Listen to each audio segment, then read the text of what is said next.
Hello there, welcome back to my channel. I'm Kristen, you're watching Kristincooks, and I have a new crockpot recipe that's new to me. I have not made this before, so I wanted to give this one a go tonight for dinner. So let's make some chicken marsala. So here is an overview of the ingredients in the recipe that we're going to be using. I have 2 chicken breasts that I cut in half for my family of 4. So I'm going to first step go in with all the seasonings and the herbs that are listed in the recipe. I will have this linked for you in the description box. I'm not going to go through the measurements on everything right now, but it will be available to you in the description. And I'm just getting it all nice and seasoned. I'm going to rub it in really good to make sure that the seasoning is evenly coating all of the chicken, and then I'll go in on the other side, just kind of lightly though, not as aggressive as on the first side, so we don't overdo the seasoning. And then this step is totally optional. You don't have to sear your chicken. It will result in better flavor though in the end when you're done. I'm not going for completely cooking the chicken all the way through here. I'm just trying to get some nice color on the outside. And then to deglaze the pan, we have all those beautiful chicken bits and drippings on the bottom. So I'm going to use the star of the show here, Marsala wine, to deglaze the pan. I've never cooked with Marsala before. It was new for me. And it wasn't disappointing at all. I really kind of liked it, which is great. So I'm just using my spoon here to scrape up the bottom of the pan to make sure that all of the drippings and those crispy bits from searing the chicken make it into the crock pot. And it will just make it even more gorgeous. Okay, so now it's time to add in the mushrooms. I'm leaving them sliced big like this so that my son can pick around them. He's not a fan of mushrooms at all. And then I have like 3 or 4 cloves of garlic that I minced up finely, as finely as I could. And then pouring in the Marsala wine. This is going to be the liquid that the chicken is going to cook in. And then I'll just put the lid on and I will cook it for 4 hours on low, or you can go on high for 2 to 3. And this is the chicken all done. Then at this step, I'm going to remove all of the chicken out of the crock pot and set it aside.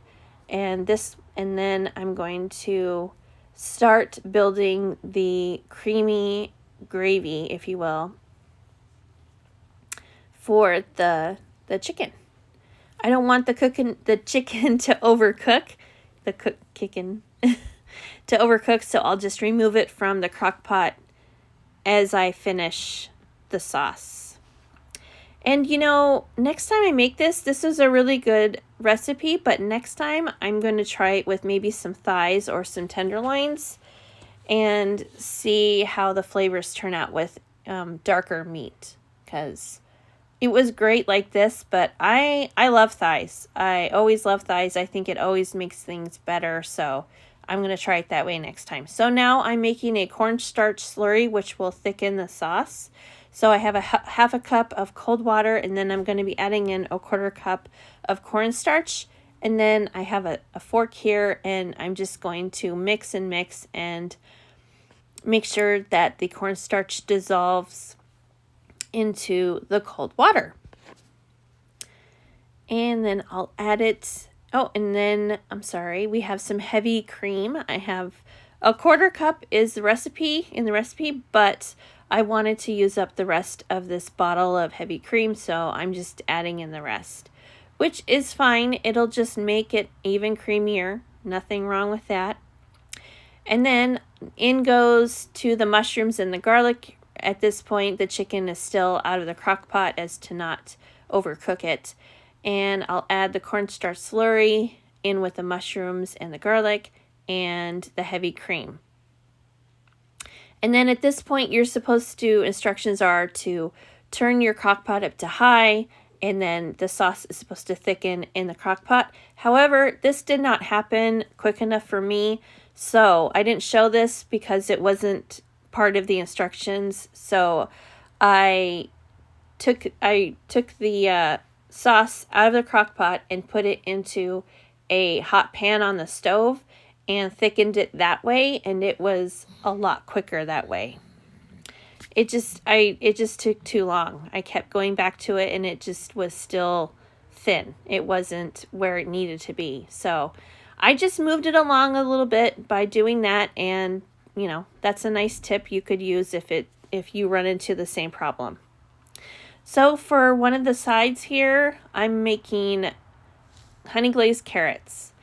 I've made this several times, so I didn't really need to look at a recipe. I just kind of used all the seasonings that I know work with this carrot recipe and the ones that I like. But I will link a good honey glazed carrots recipe for you in the description, along with the chicken marsala if you want to make it yourself.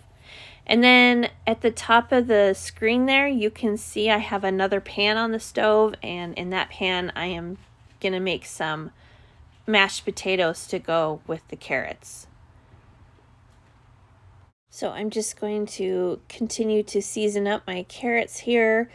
I added some turmeric and some ginger along with these other spices because I kind of wanted the earthiness from I added ground ginger and turmeric, and I thought it just would add a nice depth in the carrots if I added those. So I did. And turmeric is a really good herb for you too. It's really good for inflammation. So anyway, I just wanted to add those in. I don't normally do that, but it works. It's okay. So I'll get these seasoned up really good here.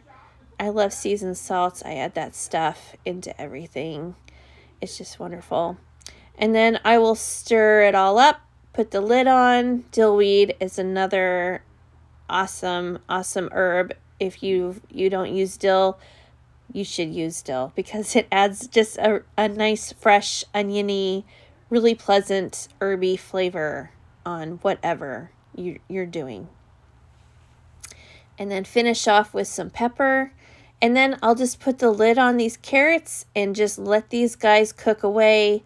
I turned it down to about medium low and just kind of let them go until they were super, super soft and tender. And they just were really great. They had a little bit of sweetness, of course, because carrots are sweet. And it just worked really well with the savory mashed potatoes and the chicken. So I'm going to just get the lid on, as I said, and just let them cook away. Let them get super, super soft, as you see here. And then chicken is ready. So after I thickened the sauce on the stove, I dumped it back in the crock pot, and now I'm garnishing with some chopped parsley, and dinner was ready, good to go at this point. It was really, really nice. It was good. The Marsala wine just adds a really nice kick to this dish, and I highly recommend that you give this one a try. And as I said, I'm going to try this though next time with maybe some chicken thighs, because I love chicken thighs. Those are my very favorite. So after everybody else has served themselves, I'm going to serve myself, and I'm going to enjoy my dinner and add that luscious gravy all over the chicken and the mashed potatoes. And I love this one. I'm going to make it again. It's perfect. It's great in the crock pot, and just try it. You'll like it. I promise. So I will see you in the next one. Thank you for watching and supporting my channel. I really appreciate everybody that has subscribed to me, and I will see you in the next one. Bye.